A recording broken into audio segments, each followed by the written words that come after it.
This video is going to show you the video solution to one of the example problems where you're adding up vectors using components, but this question is a little different. What third vector must be added to these two vectors such that the sum of all three vectors is 0? Use the angles that are shown, do not use any complementary angles. So what it's saying is that if I have three vectors, r1, r2, and r3, they should all add up to equal 0. And on the screen, all I see are two vectors, the 6t and the 8t, t stands for the unit Tesla by the way. Those two vectors are r1 and r2, and it's asking what's the third vector so that when I add them all up, I don't get a resultant. It's equal to 0. So I'm looking for r3. This equation is going to show me what to do. So I'm going to solve this equation for r3 to get 0 minus r1 minus r2. That's going to be the relationship I'm going to use. So instead of adding up all the components to find an answer, I'm going to solve for a piece of those vectors that I'm using to add up. In other words, r3 is what I'm after. So r3 is equal to 0 minus r1, r2. I'm going to put that in the top right hand corner just to remind me what's going on. Next step, finding the components. So I'll draw the components around the angle, and I'll make sure the components touch tip to tail. And at the very end, they're going to touch tip to tip when they add up to give me the final answer. I'll use trig to find the answers, so r8 in the x direction, r8 in the y direction. And I'll draw vectors around the other angle that I have over here, and use trig to find those components. Notice you might be used to saying in the x direction it's always a cosine function, in the y direction it's always a sine function, but that's not the case here. If you follow the rules of trig, the r8x, that's going to use a cosine function, and r8 or r6x is the opposite side of the triangle, so it's going to use the sine function. Alright, so let's find the component of r3 in the y direction. So I'm basically looking for r3y, which I'm just going to call ry here.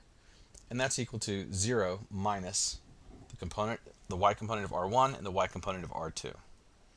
So the y component of r1 minus the y component of r2. So I'm following my RID formula up there in the top right hand corner.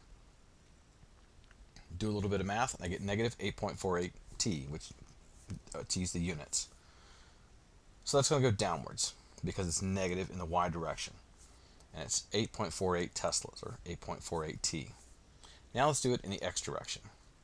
So this is the x component of r3, and I'm going to use my formula, 0 minus the x component of r1 minus the x component of r2. That's the formula that I just created earlier. So 0 minus, there's the r1 component. Now the r2 component points left, so it's negative.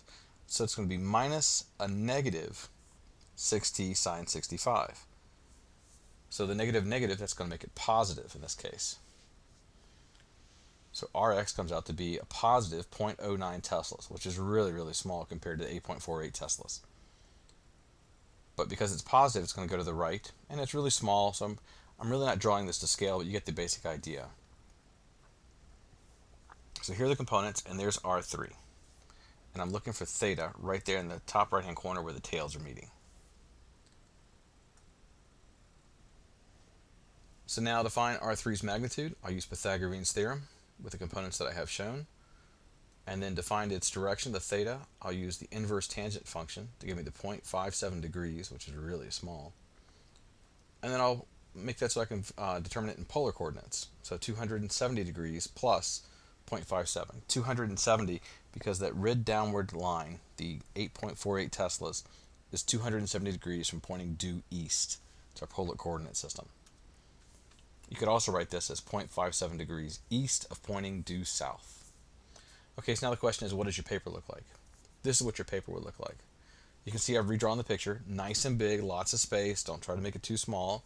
I've shown my equation r1 plus r2 plus r3 equals 0, so I understood what was going on, and then I rearranged it for r3, just like I did on the slideshow. And then I told what I was doing with the math. So I found ry, found rx, find the r's magnitude, and then find the direction, and then adjust for polar coordinates, and I drew my answer. So you can see that there's lots of space, it's all organized in a column, it's easy to follow because I'm telling you what I'm trying to do, and this is what your paper should look like.